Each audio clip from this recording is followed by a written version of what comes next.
आज एक मजेशीर इडियम शिकूयात. Keep your shirt on. Keep your शर्टचा शब्दशः अर्थ तुम्हाला नक्कीच माहीत आहे की शर्ट अंगातच ठेव. आणि तुम्हाला असं वाटू शकतं की एखादं लहान मूल त्याचा शर्ट काढतंय, थंडी आहे, तर मग त्याचे पालक त्याला सांगू शकतात, अरे अंगातच ठेव तुझा शर्ट. पण ही इडियम आहे आणि इडियमच्या मागे वरवर जो अर्थ दिसतो त्यापेक्षा वेगळा अर्थ असतो.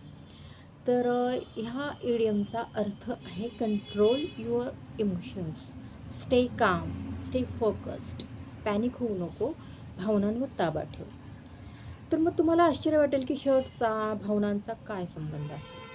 आता याचं ओरिजिन काय मला माहीत नाही आहे, परंतु मी अंदाज सांगते की असं यामागं असा विचार असू शकतो की आपल्या भावना जेव्हा एक्स्ट्रीम लेवलला पोहोचतात, टोक गाठतात कुठलं तरी, मग तो आनंद असेल, राग असेल, दुःख असेल, तर बेभान होऊन माणसाला कपड्यांचं भान राहत नाही, कदाचित हे असेल.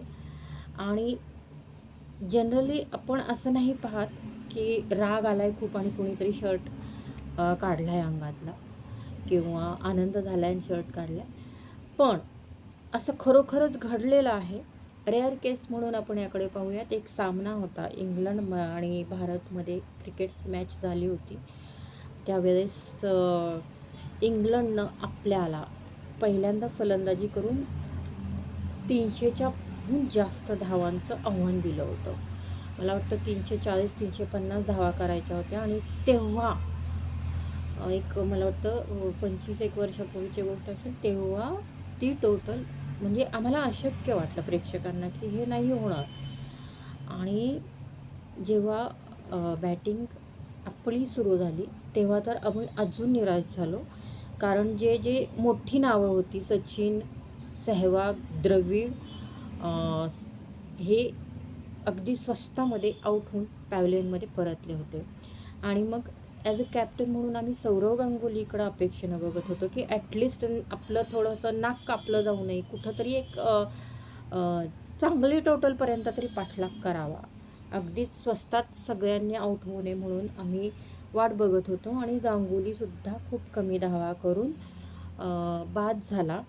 आणि त्याला खिजवण्यासाठी म्हणून, म्हणजे आपला आनंद व्यक्त करायचा, मे बी त्या दोघांमध्ये काही, अँड्रू फ्लिंटॉफ हा गोलंदाज होता, त्यांच्यात काहीतरी झालं असेल मतभेद, ती खुन्नस काढण्यासाठी गांगुली पॅव्हलियनकडं परतत होता तेव्हा त्यानं अंगातला शर्ट काढला आणि तो हवेमध्ये गरगर गरगर फिरवला.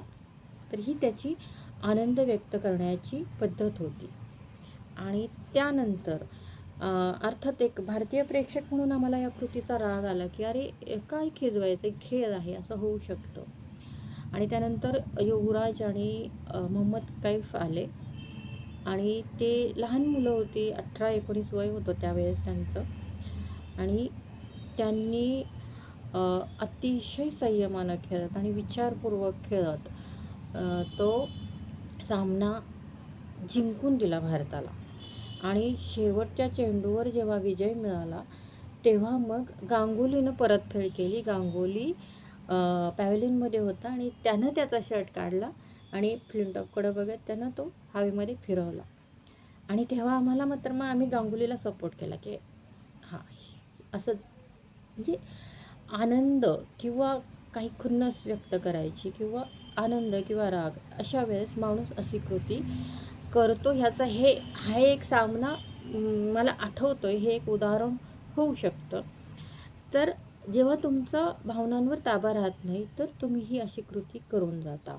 आणि मग जेव्हा त्याला सांगायचं असतं की अरे पॅनिक होऊ नकोस, कंट्रोल ठेव, भावनांवर ताबा ठेव, तेव्हा आपण म्हणतो की मग ही इडियम वापरून आपण म्हणू शकतो की don't get excited, keep your shirt on. I hope तुम्हाला ही माहिती आवडली असेल तर don't forget to like and subscribe and share. Bye.